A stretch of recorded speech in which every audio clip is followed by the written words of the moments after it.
Disney here. Yeah, it's a very different video, mainly because I'm taking a little break from Disney animated and remake, just temporarily, because I'm on my last week of my summer classes, and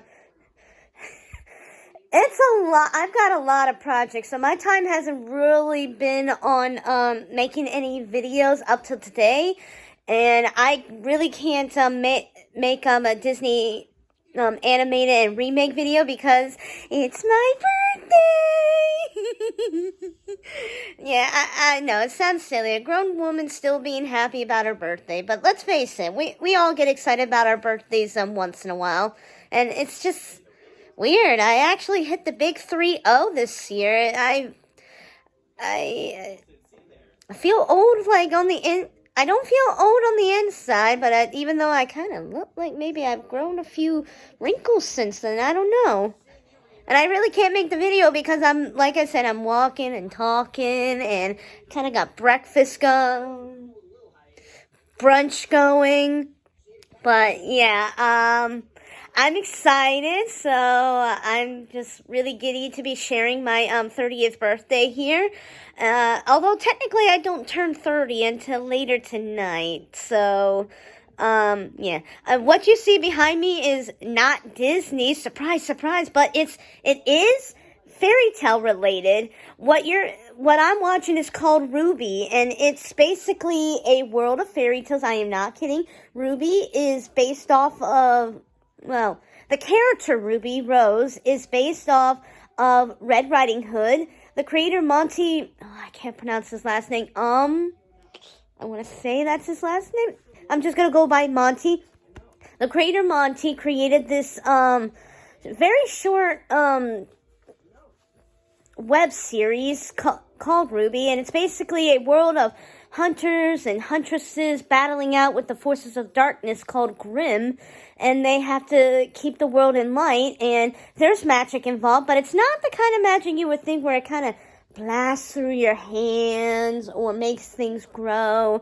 It's actually formed what they call dust, which is a particle that helps contain magic in, and quite frankly, when I first saw it, I didn't think I was really going to get into it until, like, after volume 3, and I really got into the series where I fell madly in love with the characters. I love the storyline plot of it, especially since, in reality, they are based off not the actual stories, but the characters of it, because we got Ruby Rose, who is Red Riding Hood. We got White Schnee, who is, ironically, Snow White.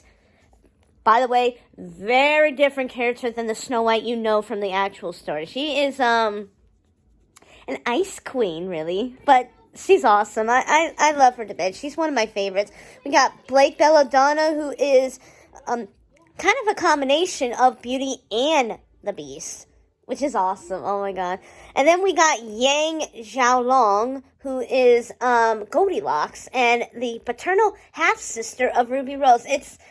It's really amazing, and I just really do enjoy it because there's fairy tales that are based off real things, or at least, yeah, fairy tales that are based off of real things.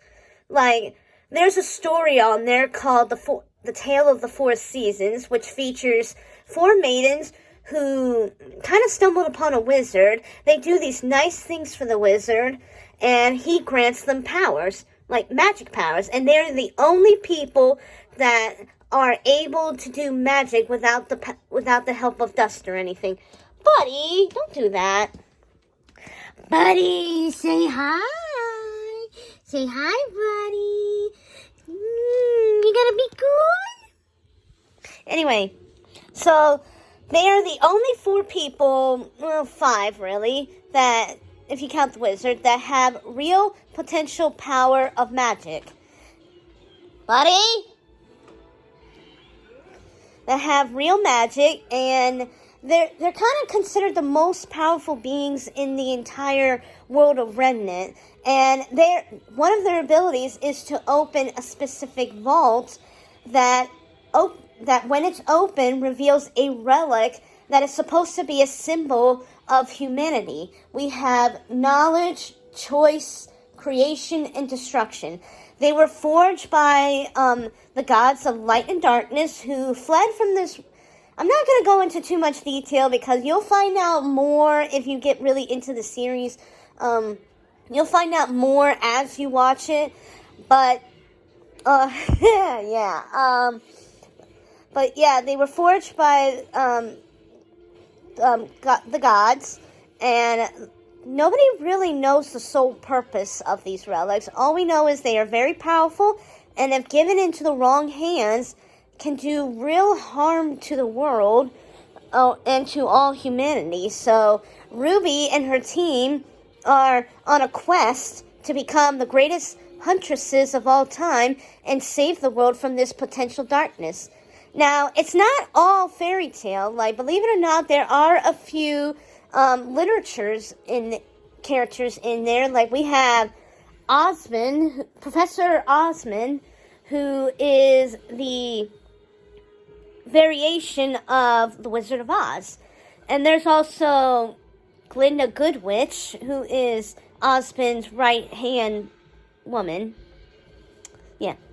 Who is, as you can tell, Glinda the Good Witch. Yeah. And then we got Li Ren, who is Fa Mulan, or Hua Mulan, I should say, sorry.